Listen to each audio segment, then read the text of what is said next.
Welcome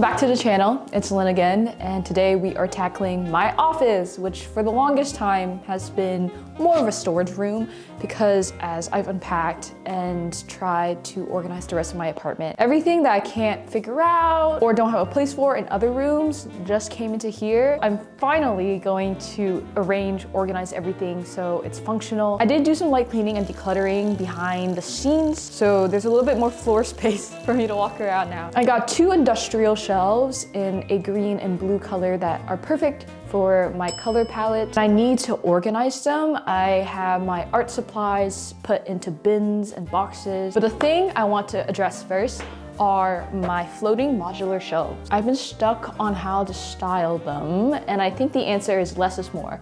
So I'm gonna disperse more of my figurines across the apartment and keep these a little bit more bare, maybe add some more books. I am a little scared of the shelves falling, so I don't wanna add a ton of books to them, but I feel like books do look the best. So we're gonna begin by clearing off most of the shelves. Let's jump right on in.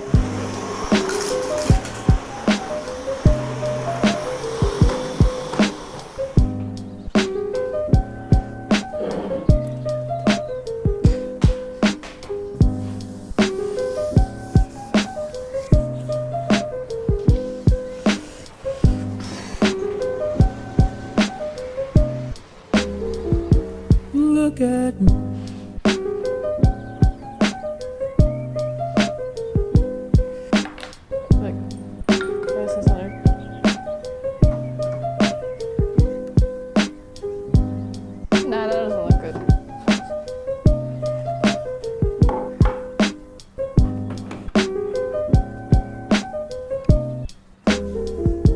Look at me. Oh, I'm scared.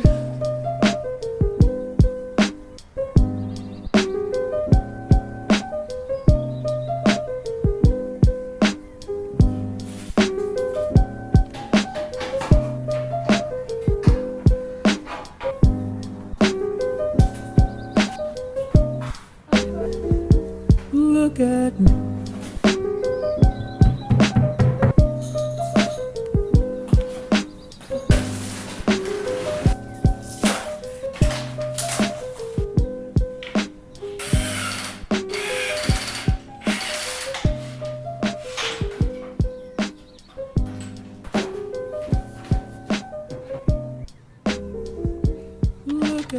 Okay, so I did a lot of back and forth with the shelves. I am gonna have confidence in myself and the way I installed the wall unit. It's pretty stable. I don't think it'll fall down, so I added some of my books, not all my books. When I first moved in, I arranged the shelf to the far right first, and it has a lot of my favorite colors and fandoms on it, so I just love this one the most. I realized that I used the triangle method. I recently learned about the concept, but I've been practicing it for years, but I tried to alternate between the shelves, which side is weighted. So as you can see, for instance, for the Hunter x Hunter shelf, the tall side of the triangle is here, and the hypotenuse goes downward towards the side of the books. And when you alternate between shelves, which side is heavier, it creates a lot more balanced, cohesive look. Additionally, when I first installed the unit, I made sure that none of the shelves actually were aligned with one another, so they're intersecting. Makes it feel a little bit more organic. I practice the same rule when I'm creating gallery walls. Most of the time when I'm hanging up artwork, I don't want it to look like a grid. It looks too clean cut. And besides balancing shape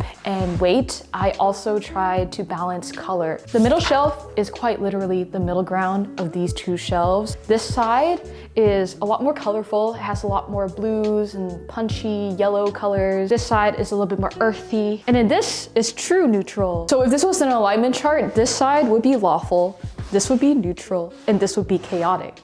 And all things are in balance, as they should be. Libras, rise up.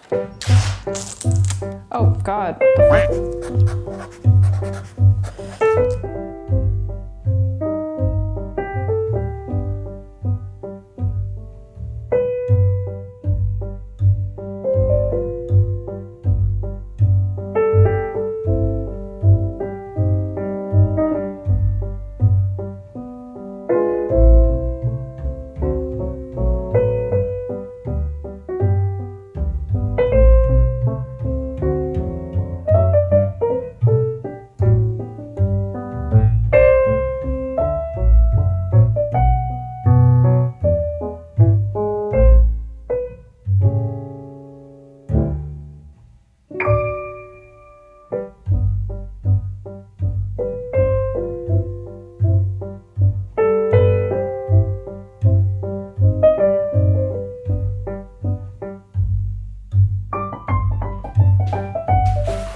on in. This is the official office tour. We are all done, and this is the cleanest this room has ever been. I've never seen the floorboards of this room, to be honest. And in terms of a home office and art studio, this is pretty close to perfection. I actually think a lot of things in life are close to perfection, you know, Black Sesame desserts, new jeans, free new jeans, the slow burn arc between Janine and Gregory in Abbott Elementary.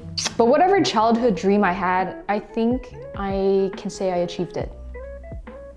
That's crazy. Anyways, let's jump on in. We're going to begin at my desk. I like how the setup of the room, this side is a little bit more executive, whereas the other side is artsy, chaotic with all my equipment and supplies. This chair, which is ergonomic, gives me great back support from Flexi Spot. And this side of the desk surface, it's dedicated to all my peripherals and my PC and my laptop. But over here by my Koya ambient lamp, thank you BT21 line friends, I have some organizers for my art supplies, some of my journals, sketchbooks, and also two of my favorite keyboards. The one on top is a pre-built, and then the second one is a mechanical keyboard that I made a couple years back when I was still in college. And I tried to keep my desk clean and simple because it tends to get chaotic really quick. But somehow a ton of Smiskies ended up along my monitor. I like the one on the skateboard with the duck, and I also like the two guys moving and they're carrying the eraser. For some reason, I also have a yearbook photo, fan art of Megumi from Jujutsu Kaisen. And the desk has 3 drawers. This side over here has miscellaneous everyday art supplies. Here is a little bit more chaotic. I have some wires, more keyboards. And then the last drawer is also not very well organized. I have film cameras I need to get developed ASAP. And underneath my desk, I have a filing cabinet. And then to the left, I have my PC. I pulled my office chair out of the way so I can show you the shelving unit. The shelving unit is from West Elm. If you want to see me put it on the wall, which I did all by myself, it's a miracle that I did it. I don't know, it was kind of hard. It's in my apartment move-in video, but I'm gonna take you shelf by shelf and explain the various trinkets and books and curation of things. Starting from the top, I kept the box that I got from the Loewe House Moving Castle collab. And right by him is a Lego set. It's actually a Lego set that I did for work, which is awesome. I'm such a big fan of Lego. So to build Legos and like say that like I'm doing it for work is kind of crazy, guys. And then this is a shelf of books. I've read everything from A People's History of the United States and over, and then this side are TBR. And then my Studio Ghibli shelf. Studio Ghibli movies influence a lot of me. They influence the way I approach life and the way I think about life, and also my craft and the color palettes I use, the framing I use, the way I do storytelling. How High the Moon is my favorite jazz song, and Ella's rendition of it from this specific record is my favorite. In case you don't know some lore, I used to play jazz piano for 4 years in high school, and I wasn't very good, so don't ask me to improv if you ever see me near a piano. But I listened and consumed so much jazz, and I genuinely think it changed my brain chemistry in the way I listen to music and also the way I make videos. And this bottom shelf has all my physical manga. I have my Jujutsu Kaisen look-up figurines over here. They're so cute. I can't believe, spoiler alert, if you are not caught up with Jujutsu Kaisen, and specifically the manga, most of these people are dead. And then in my cabinet, guess what? I have more figurines. Most of these are just the boxes. I have many of the figurines on display. If you are a collector, you know you keep the box. And as you can probably tell by now, I have too many interests, too many hobbies. I collect too many things. And that includes an unfinished collection of Harry Potter books, also Penguin hardbound classics. That to me was the goal as a book collector when I was in middle school, high school. I'm happy to say that I own 3 sets now. Eee! This piece of artwork I thrifted. This photograph was taken by my friend Aaron. He sent me a little set of his postcards. Shout out Aaron, I'll link him below. A stack of academic books and poetry. A lot of these books I read for sociology and government classes. boxes. And this box, I did not buy this. I was actually gifted this by my friends Em and Liv. And this was before the tomato leaves candle blew up on the internet and became a whole thing. But this is one of my favorite candles ever because it smells exactly like summertime and it reminds me of my mom's garden back home. And this bottle used to hold a shot of Hennessy that I had at my 22nd birthday party. So my favorite anime of all time is Hunter x Hunter, as you can tell by my very abundant Funko Pop collection. If you've been a longtime viewer, you have seen this display case before. But to catch up anyone who's new to the channel, my favorite Hunter x Hunter characters, all their names start with a K, so it goes Kite, Kurapika, and Killua. I cosplayed Kurapika for Halloween this past year. And then to the right of the display case, I have a hedgehog vase that Jasmine gifted me a while back for Christmas. Shout out Jasmine. Along with some of my childhood books that I turned inside out. And on the wall are photo booth strips that I took with my friends Jen and Kim while they were here in New York. The next shelf is very sentimental to me. This hat box I've had since high school, like early high school. And I keep so many memories, mementos, handwritten notes, cards, photos in here. And if you're an OG viewer, you know these little duck baskets. I've had these since high school. They've been in my earliest room tour, bedroom makeover videos. And this little origami, my friend Lucas made for me for my 21st birthday. It's an origami of Kayla, which is so cute. And this book right here is a traditional Chinese calendar book that my friend Maggie asked her mom to get for me while she was in China. And it has special stamps on holidays and also my birthday. I have the best, most thoughtful, most considerate friends in the world. Yeah. And because all the fandoms that I've previously mentioned have not been enough, I am a Rev Love. I love Red Velvet. All my Red Velvet albums are here and I have a picture frame and some various other boxes. These are DQ table numbers. They used to use these back in the day. I don't think they do anymore. DQ was the spot to go to in high school after football games, after choir concerts. And for some reason, like, I don't know, I started stealing these, which I'm not proud of, but I don't know what else to do with them now except, you know, put them on my shelf. After some deliberation, I do think that the Starry Night Lego set is my favorite. There's so many aspects of the build that are very interesting, and the way they chose to make it 3D and come out of the frame. We have the cloth bound editions of Jane Austen, more trinkets, and my favorite movie of all time still is Everything Everywhere All at Once. And I have a tax season booklet that is official A24 merch. It literally just has tax advice and like how the IRS works in there, which unfortunately is not the most engaging, entertaining, engrossing read. A close second favorite Lego set is the Vespa. Growing up, for some reason, my mom and I would always be like, we want a Vespa so bad. If you grew up in Vietnam, everyone knows how to ride a motorbike or has, you know, ridden on motorbikes. And this is my mini shrine to Tiffany Tan, aka Apple Cheeks. And this vending machine originally held some of my Switches, but now I have a bunch of baby drinks inside. So you can actually vend yourself a miniature drink. And I am indeed a multi-stan, so we love BTS in this household, specifically old BTS. It kills me that when BTS does their reunion in 2026, I will probably not be able to hear some of my favorite tracks from them live ever because the songs are so old. Like I would kill to hear Embarrassed, Autumn Leaves, Converse High, Coffee. Anyways, this is the last official Lego set in this room. It's of a jazz club, a pizzeria, a barbershop, and a greenhouse on top. And then of course, in the cabinets, are more figurines, specifically my most prized and probably my most expensive figurines, which are the Yuri on Ice Nindoroids. I decided to take my Ghibli wall down because I didn't like the frames they were in, and I haven't found frames that I liked yet. I got this poster for free when I was in Prague visiting my friend Lincoln, who was studying abroad in Czech Republic. And before we migrate on over to the other side of the room, I wanted to talk about stuff behind my monitor. On the back of my monitor, I have stickers from a Viet Place Collective, which is a grassroots organizing movement in Nova and the DMV. And since it's right next to my easel, my painting supplies, so my water cup, some paper towels, my brushes are here as well. And this lamp was already here when I moved in. It was in the storage room. And I was like, I need a lamp. So I brought it out, and hanging on it is a lei that my friend's family gave me for graduation. And also another Apple Cheeks plushie.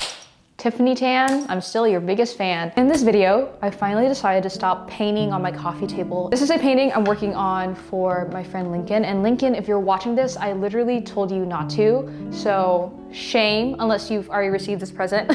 And I had these in my last apartment. They're the pegboards with accessories that I spray painted myself. On this top red shelf, I have paint palettes, a Tata plushie, and my water drop figurine from Lorkabad. And I have all my acrylic paints. The colors I use the most are these four, so they're hanging. And at the very top here is an art pad along with some other paints. So I have leather paint, gouache, and my varnish for acrylic paintings. All these stamps are still the same ones that I bought when I opened my Etsy business in 2020. It's still my most popular video to this day, and people come up to me and say, I remember this video, this is how I found you. And I'm like, wow. And here are some of my sharper tools, some stuff that I got from a Cricut set. And since I've been doing a ton of digital work for the past 4 years, my goal for 2025, 2025. Is that really the year we're living in? 2025. My goal for 2025 is to print out more of my designs and stick them on the wall somewhere so I can see it and touch it. I recently did a video for Adobe where I made these gacha boxes. And one of the first things I started collecting when I was a kid, besides books, were pins. Most of them are from small businesses and a few are from traveling and antique shops. These are industrial shelves that I got from a restaurant warehouse website. I've never had my supplies this organized. I'm very happy. It's satisfying to look at. We are back by the door. This is the final corner. I have my CD mirror here. This $2 bill, which there is a story behind. I actually found it in an advanced reader copy of a James Patterson novel. Someone had previously read the book and used this $2 bill as a bookmark. And I read it for my YouTube Originals episode I was in. I don't know if I haven't watched that in a long time. I'm not sure if I'm embarrassed, so I can't say like, please go watch and support. But that was one of the first work opportunities where I was like, wow, like this is nuts. And that was my first time on a proper set too. So wow, the memories really do come back. And this is my home office, my studio. I'm so happy that I get to start really getting out the creative things I've always imagined. Thank you so much for watching and supporting. I am being so honest when I say this. I never imagined that this would be me. And to finally have a space of my own like this for like a passion and a career that I've been told I couldn't do since I was very young. It's kind of nuts, and I must admit it. I'm petty. So to everyone who didn't believe in me, sucks. Look at me now. To everyone, my friends, my family, my loved ones who have supported my dreams since forever. I love you so much. Thank you. But yeah, that concludes this video. Gotta go make stuff now. Bye, I'll see you in the next one.